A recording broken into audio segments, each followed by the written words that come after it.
안녕하세요. 배신의 장미입니다. 오늘의 사연 시작하겠습니다. 아들을 장가 보내고 딸까지 시집을 보내고 나니 집으로 돌아오는 길이 한결 가벼웠습니다. 문을 열고 들어서니 적막한 거실이 눈에 들어왔습니다. 예전 같았으면 아이들이 분주하게 뛰어다니거나 저녁 식사 준비로 분주한 소리가 들렸을 텐데 이젠 조용했습니다. 하지만 이 조용함이 마냥 쓸쓸하게 느껴지는 것은 아니었습니다. 오히려 마음 한편이 후련하면서도 뿌듯했습니다. 드디어 모든 부모의 숙제라 할 수 있는 일을 해냈다는 안도감이 들었죠. 이제야 비로소 저만의 시간이 시작된다는 생각에 가슴이 설렜습니다.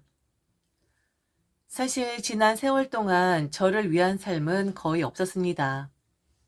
결혼을 하고 아이를 낳고 남편을 뒷바라지하며 시댁의 대소사를 챙기다 보니 어느새 제 머리에는 희끗희끗한 흰머리가 자리 잡고 있었죠. 아침마다 쑤시지 않는 곳이 없을 정도로 몸도 예전 같지 않았습니다. 피곤하다는 말이 입버릇처럼 나올 만큼 온몸이 고단했습니다. 젊었을 때는 그나마 예쁘다는 말을 종종 듣곤 했지만 정신없이 바쁘게 살다 보니 언제부터인가 거울을 제대로 들여다볼 시간조차 없었습니다.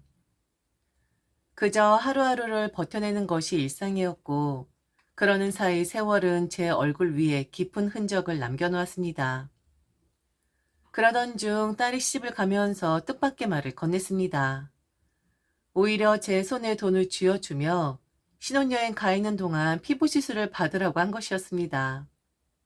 엄마 나이에 요즘 다들 얼굴 리프팅을 한다며 젊었을 때 예뻤던 엄마니까 더 신경 써야 한다고 했죠.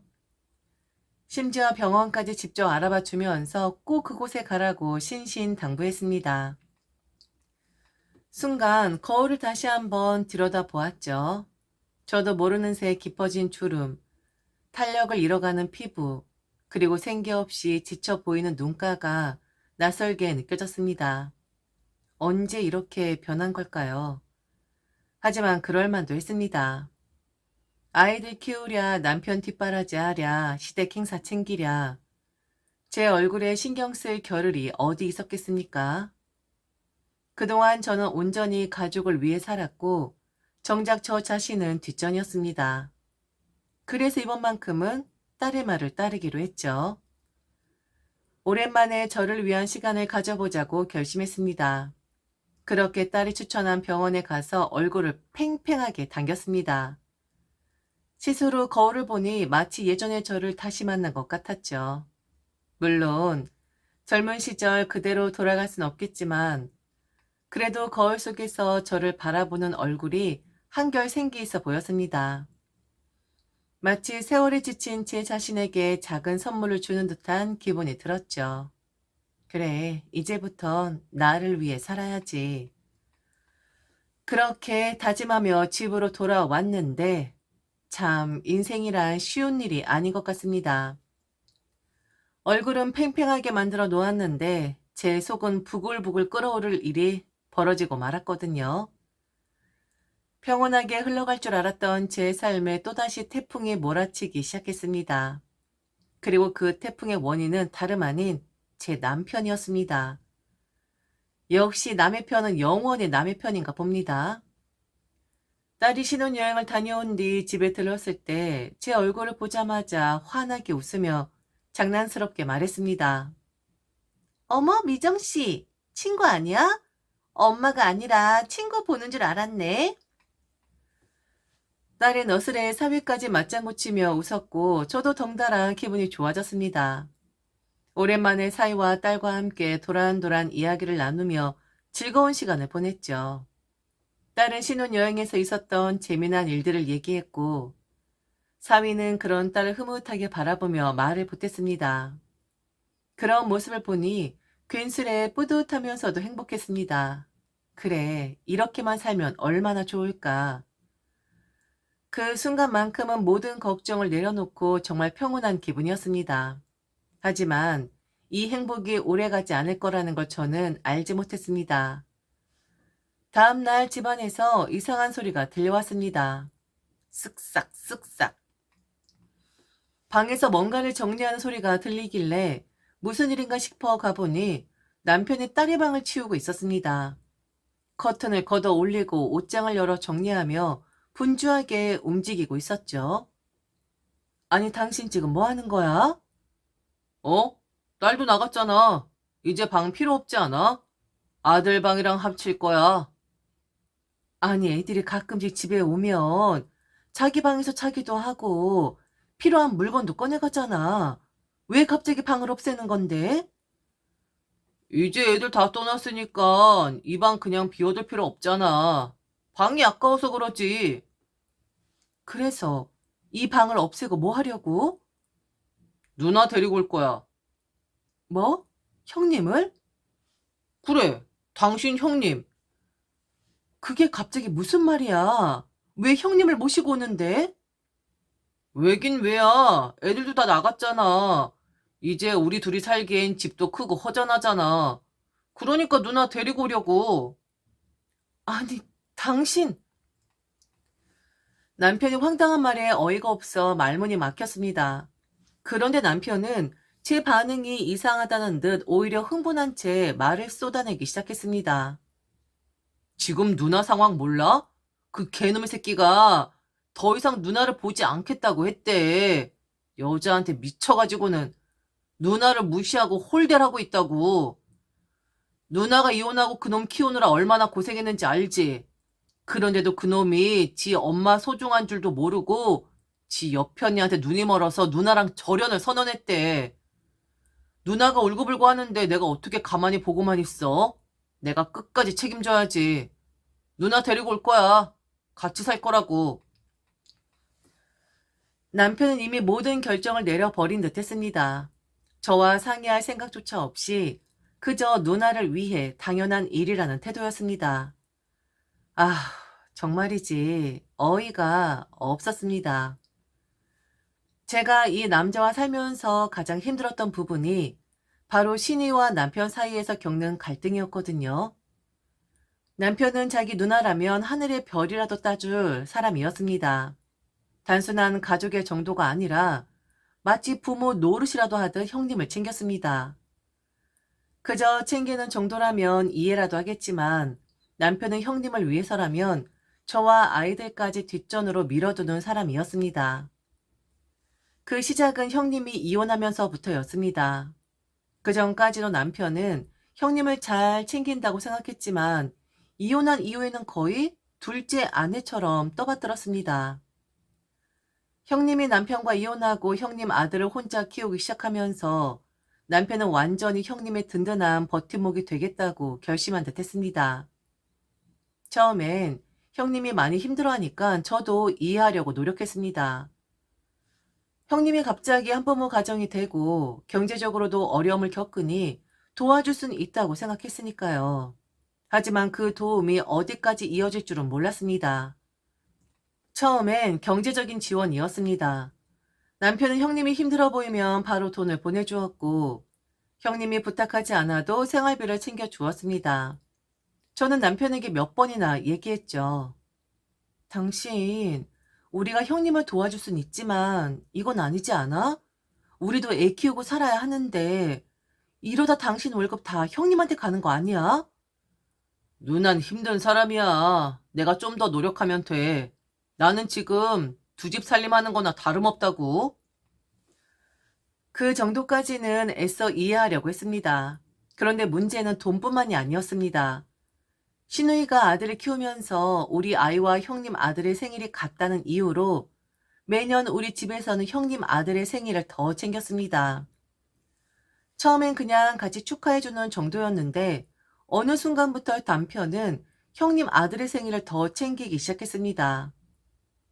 우리 조카가 아빠 없이 자라잖아. 그러니까 우리가 신경 써야 해. 그렇게 말하며 형님 아들에게 더 좋은 선물을 사주고 생일 때마다 우리 아이보다 더 큰 케이크를 준비했습니다. 결국 저는 남편과 여러 번 싸웠죠. 아니, 당신 도대체 왜 그래? 왜 내 아들 생일인데 형님 아들 생일을 더 챙겨야 하냐고. 우리 아들은 엄마 아빠가 다 있잖아. 하지만 조카는 없잖아. 우리는 가정이 온전하지만 누난 혼자서 애를 키운다고. 그러니까 더 신경 써야 해. 그럼 형님 보고 애 아빠한테 신경 쓰라고 해. 왜 우리가 챙겨야 하는데?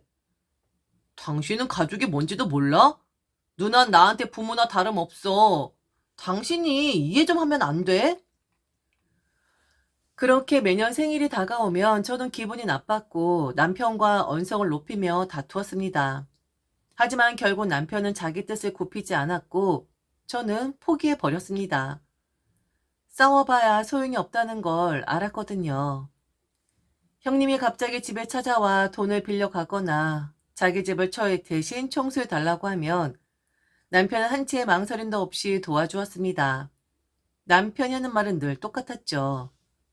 누난 우리 가족이야. 가족끼리는 서로 돕는 거잖아. 그렇게 몇 년이 흐르면서 저는 두 손 두 발 다 들고 포기해 버렸습니다. 이제 더 이상 남편을 설득하는 것 자체가 의미가 없다는 걸 깨달았거든요. 싸워도 남편은 변하지 않았고 저는 점점 지쳐갔죠. 그런데 이제 와서 형님을 우리 집으로 데리고 와서 같이 살겠다고? 남편은 이미 결정을 내린 듯 말하고 있었습니다. 제가 어떻게 생각하든 상관없다는 태도였죠. 애들도 다 나갔잖아. 이제 둘이 살기엔 집도 크고 허전하잖아. 그러니까 누나 데리고 오려고. 그 말이 제 귀에 울려 퍼지는 순간 속에서 천불이 치솟았습니다. 제가 이 남자와 결혼하면서 몇 번이나 견뎠던 고비들이 떠올랐습니다. 그동안 형님을 챙기느라 저와 아이들을 뒷전으로 밀어두던 남편의 모습들이 스쳐 지나갔죠. 이건 정말 말도 안 되는 이야기였습니다. 이제야 겨우 나를 위한 시간이 시작되었다고 생각했는데 또 형님을 떠받들며 살아야 한다고?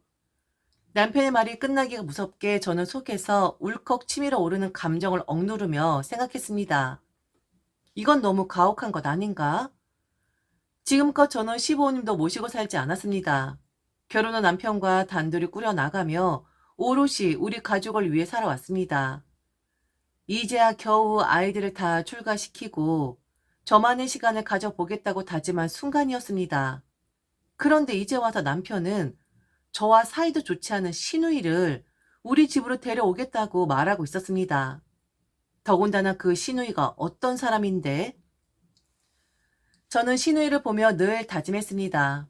절대로 내 며느리에게는 저렇게 하지 말아야겠다. 시누이는 독실한 기독교 신자였습니다. 교회 일이라면 사소한 행사 하나도 빠지지 않고 교회에서는 모범적인 성도로 존경받는 사람이었죠. 그런데 며느리를 맞이하더니 갑자기 제사를 지내야 한다고 선언했습니다. 무슨 제사요?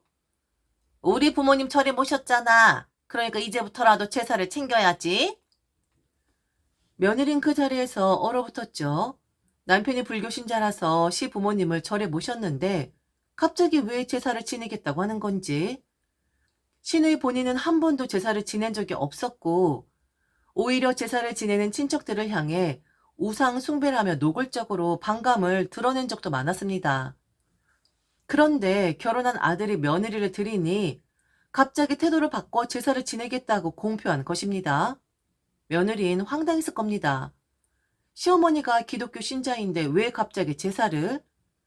이 문제로 가족 간의 갈등이 심각해졌고 결국 시누이의 아들이 중재에 나섰습니다. 한참을 설득한 끝에 시누이가 한 방 물러서긴 했지만 이후로도 며느리를 향한 불만을 감추지 않았습니다. 하지만 그보다 더 결정적인 문제는 신혼여행지였습니다. 시누이의 아들 부부는 결혼 후 바로 신혼여행을 떠나지 않았습니다. 두 사람 다 바쁜 직장인이라 급한 일을 마무리하고 한두 주 뒤에 유럽 여행을 가기로 합의했기 때문이었죠. 그런데 이 여행지가 시누이의 심기를 건드렸습니다. 유럽? 아니 엄만 유럽 한 번도 못 가봤는데 네 마누란 벌써 간다고? 며느린 난감한 얼굴이었고 시누이의 아들은 당황했습니다. 그게 무슨 문제란 말인가? 그러자 시누이는 마치 서운한 척 섭섭한 척 하면서도 노골적으로 며느리를 향해 불편한 기색을 드러냈습니다. 요즘 애들은 참 부모보다 먼저 외국을 나가고 해외여행을 다니고 좋은 데를 다니고 그러면서도 부모는 뒷전이야? 그 말이 무엇을 의미하는지 며느린 바로 알아차렸을 겁니다. 신혼여행을 가기 전에 시어머니부터 모시고 유럽을 갔어야 했다. 그 이후로도 시누이는 사사건건 며느리의 행동이 마음에 들지 않는다고 남편을 찾아와 하소연을 했죠. 아들 부부와 갈등이 생길 때마다 남편을 붙잡고 네 집 며느리도 초장에 잡아야 한다는 둥 전혀 쓸데없는 조언까지 해댔습니다. 며느린 속으로 얼마나 기가 막혔을까요?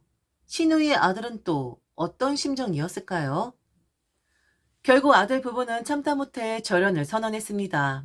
시누이가 얼마나 울고보고 했는지 말할 것도 없습니다. 그런데도 남편은 여전히 시누이가 불쌍하다는 겁니다. 아들과 단절된 누나가 너무 안타깝고 그래서 집으로 데려와 같이 살겠다는 겁니다. 남편이 딸의 방을 치우는 모습을 보며 제 속에서 무언가 뜨겁게 치밀어 올랐습니다. 화가 난다는 말로는 부족할 정도로 속이 부글부글 끓었습니다. 하지만 이젠 끝이었습니다. 저는 더 이상 참고 싶지 않았습니다. 그 순간 저는 생각할 겨를도 없이 손을 들어 남편의 뒤통수를 힘껏 후려쳤습니다. 퍽! 손에 짜릿한 타격감이 느껴졌고 남편은 그대로 멈춰서서 어리둥절한 얼굴로 저를 쳐다보았습니다. 뭐야? 아니 지금 나 때린 거야? 내 뒤통수 때린 거냐고? 당신 뭐야 왜 이래? 노막 났어? 때렸어. 아주 시원하게. 와, 근데 이거 아주 타격감 좋은데? 사실은 내가 오랫동안 네 뒤통수한테 후려치고 싶었거든? 뭐라고? 아니, 이 사람이 지금 정신이 나갔나? 정신이 나갔다고? 정신 나간 건 당신이지. 노망든 건 내가 아니라 당신이라고? 뭐라는 거야? 아니, 왜 그래? 누나 데리고 오는 게 싫어서 이러는 거야? 당신 정말 왜 그래? 누나 불쌍하지도 않아? 불쌍? 불쌍? 누가 불쌍하다고? 아, 그 쇼. 또 시작이구나.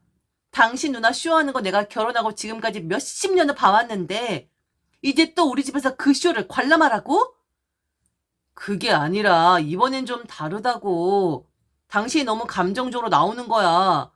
누나가 아들이랑 절연했지만 우리가 누나를 데리고 오면 그놈도 결국 무슨 수를 내겠지. 우리 엄마가 외로워서 가셨나? 라고 생각하게 될 거 아니야? 다 큰 뜻이 있어서 그런 건데. 그리고 아파. 어떻게 남편 뒤통수를 때릴 수가 있어? 남편은 여전히 형님이 불쌍하니까 우리가 도와야 한다는 논리에서 벗어나지 못하고 있었습니다. 저는 정말이지 말문이 막혔습니다. 쇼 같은 소리 하고 있네. 내가 너랑 살면서 네 누나 쇼하는 것만 보고 살았는데 또다시 그 쇼를 우리 집에서 보라고? 여보. 몰라. 나도 이제 이판사판이야. 애들 다 내보냈으니 이제 내 인생 좀 살려고 했더니 뭐? 누나? 시누이? 시누이를 모시자고? 너 정말 뭐니? 너 평생 이렇게 남의 편 할 거야? 형님은 절연 당할 만해. 그런 시어머니를 어느 며느리가 좋다고 하겠어? 형님이 고쳐지지 않는 이상 애들이랑 절대로 화해할 수 없는 거라고. 근데 넌 그냥 지 누나 말만 듣고 며느리 입장은 생각도 안 하고 형님 잘못은 보지도 않고 좀 정상적인 사고를 할 수 없어? 어? 남편은 여전히 말을 잇지 못했습니다. 저는 그의 눈을 똑바로 바라보며 마지막 말을 던졌습니다. 이번 참에 뭐? 나도 출가해? 그래. 그렇게 하면 되겠다. 뭐라고? 그래. 네 누나랑 안방에서 살아. 내가 안방 비워줄 테니까 내가 나갈 테니까 네 누나랑 쎄쎄쎄 하면서 쇼하면서 잘 살아보라고?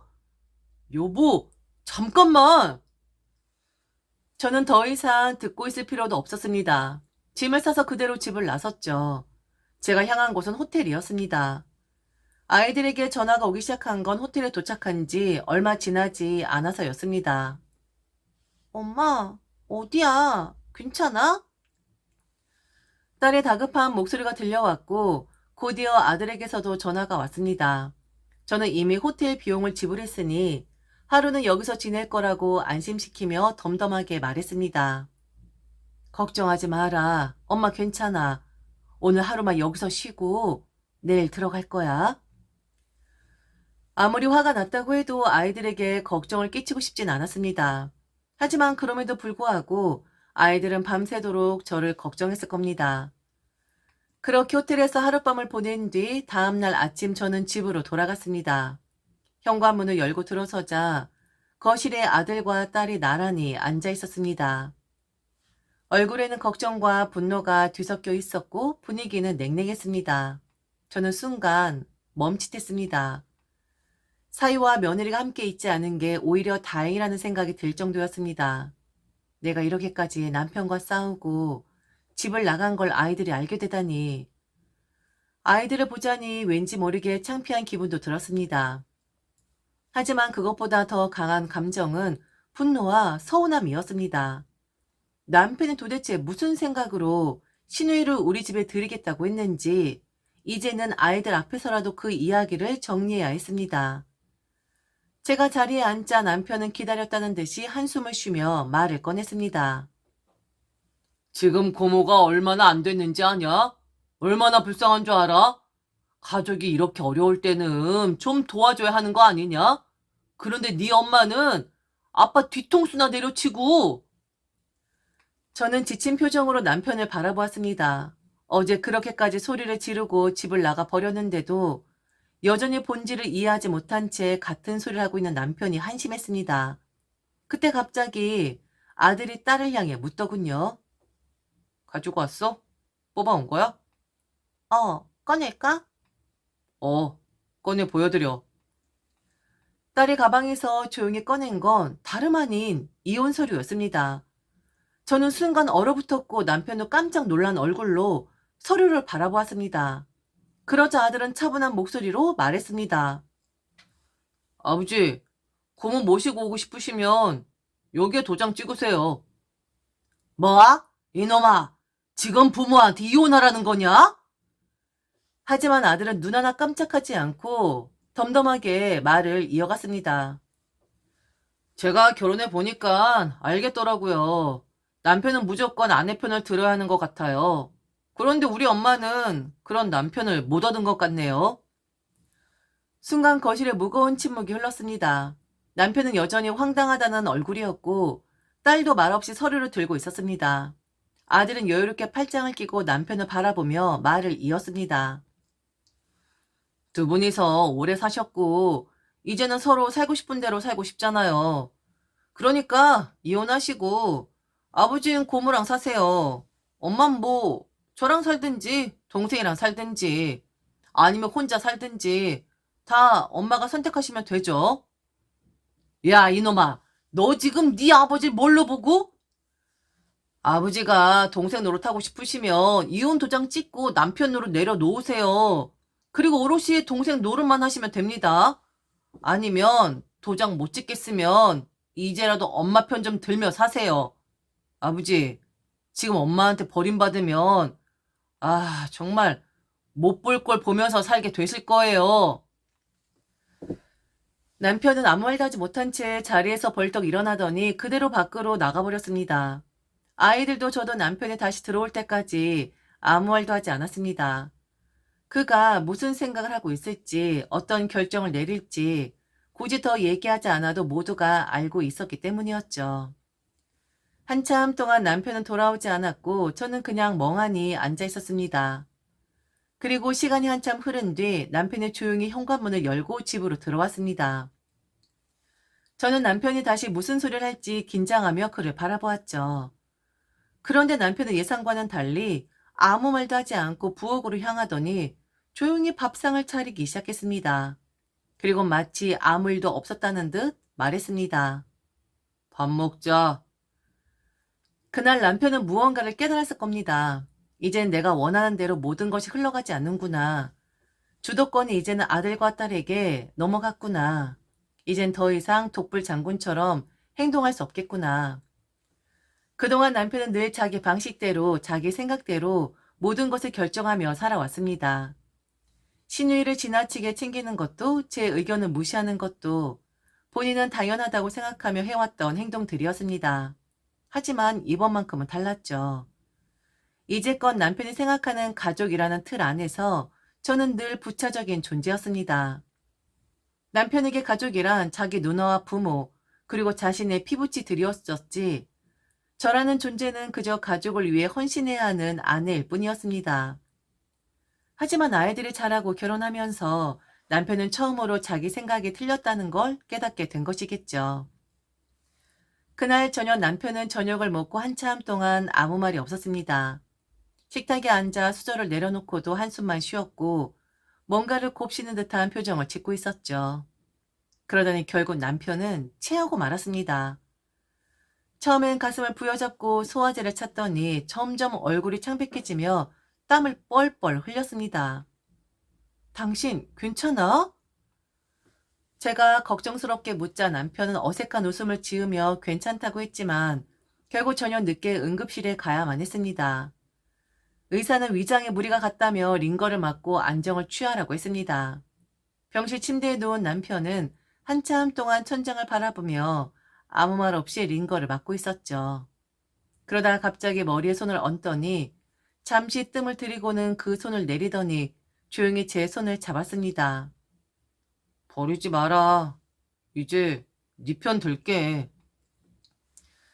그 순간 저는 웃음이 터질 뻔했습니다. 아니, 터졌습니다. 여태껏 독불 장군처럼 굴던 사람이, 자기 가족을 위해서라면 뭐든지 할 것 같던 사람이 이제 와서 제 손을 붙잡고 애원하듯 이런 말을 하고 있었습니다.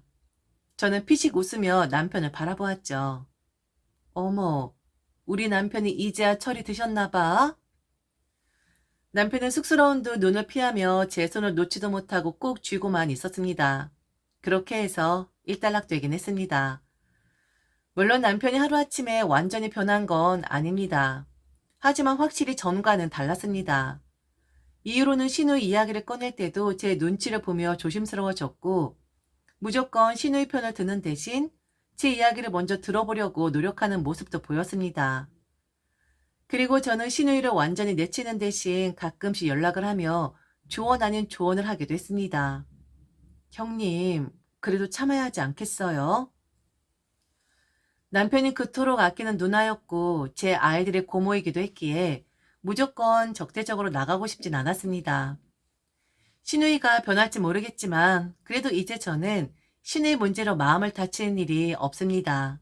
왜냐하면 가장 확실한 변화는 남편이 변했다는 것이었기 때문이죠. 남편이 이제는 저를 함부로 무시하지 못하고 저의 의견을 존중하며 무엇보다 내가 먼저 라고 생각하기 시작했다는 사실. 이것이야말로 제 인생에서 가장 큰 변화가 아닐까 싶습니다. 지금까지 들어주셔서 진심으로 감사합니다. 이상 배신의 장미였습니다.